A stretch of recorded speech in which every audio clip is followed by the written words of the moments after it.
ನಡೆಯಿತು. ಆ ಕಾರಣದಲ್ಲಿ ಈ ನಿನ್ನ ಹೆಂಡತಿಯನ್ನು ನನಗೊಪ್ಪಿಸಿ ಅಂತ ಕೇಳಿದ ಉಗ್ರದೇವ. ಅದೇ ಸಿಟ್ಟಿನ ಬರದಲ್ಲಿ ಬಾಯಿ ಬಂದ ಹಾಗೆ ಬೈದ್ರು ನಿಮ್ಮಣ್ಣ.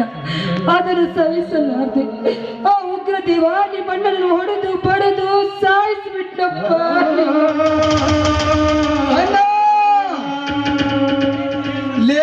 ಆದರಕ್ಕೆ ಹುಟ್ಟಿದ ಆದರದ ಸುಳೆ ಮಗನೇ ಉಗ್ರದೇವ, ಈ ಅಂತ ಮೋಸ ಮಾಡಿಬಿಟ್ಟೆ ನಮ್ಮ ಮನೆತನಕ್ಕೆ. ನಿನ್ನನ್ನು ಜೀವ ಸಹಿತ ಉಳಿಸುವುದಿಲ್ಲ ಮಗನೇ.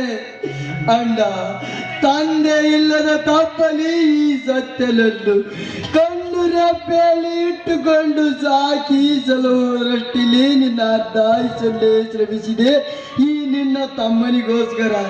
ಆದರೆ ಈ ನಿನ್ನ ತಮ್ಮ ನಿನಗೋಸ್ಕರ ಏನು ಮಾಡಲು ಆಗಲಿಲ್ಲ ಅಣ್ಣ. ನಾನು ಇನ್ನು ಯಾರನ್ನು ಅಣ್ಣ ಎಂದು ಕರೆಯಲಿ ಅಣ್ಣ? ಹೇಳಣ್ಣ ಹೇಳು.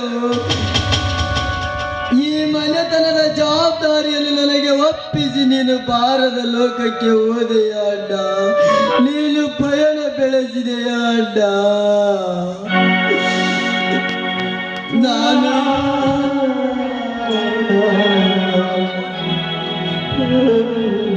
ಅಣ್ಣ, ನಾನು ಯಾವ ಘೋರವಾದ ತಪ್ಪು ಮಾಡಿದನೆಂದು ಈ ಘೋರವಾದ ನರಕಕ್ಕೆ ನೂಕಿಸಿ ಹೋದೆಯ ಅಣ್ಣ. ನೀನು ಸುಖದ ನಿದ್ದೆಯಲ್ಲಿ ಜಾರಿ ಹೋದೆಯ ಅಣ್ಣ, ಜಾರಿ ಹೋದೆಯ. ಈ ಅತ್ತಿಗೆಗೆ ಏನು ಉತ್ತರ ಕೊಟ್ಟು ಹೋದೆ ಹೇಳಣ್ಣ, ಹೇಳು. ಆದರಕ್ಕೆ ಹುಟ್ಟಿದ ಆದರದ ಸುಳೆ ಮಗನೇ ಉಗ್ರದೇವ, ನಿನ್ನ ಎದೆ ಬಗೆದು ಹೊರ ಬರುವ ರಕ್ತವನ್ನು ನರಿ ನಾಯಿಗಳಿಗೆ ಉಣಬಡಿಸದಿದ್ದರೆ,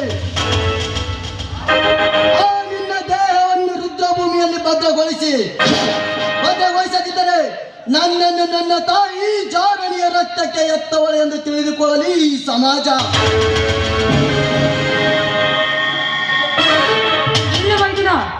ತಡೆಯದಿರೋ ಹೊತ್ತಿಗೆ ಮದ ಏರಿದ ಮದ್ದಾನೆ ಅಂತಿರುವ ಈ ನಿನ್ನ ಮೈದುನನನ್ನ. ನಿಲ್ಲು ಮೈದುನ, ಮೊದಲು ನಿನ್ನ ಅತ್ತಿಗೆ ಹೇಳುವ ಮಾತನ್ನಾದ್ರೂ ಕೇಳು.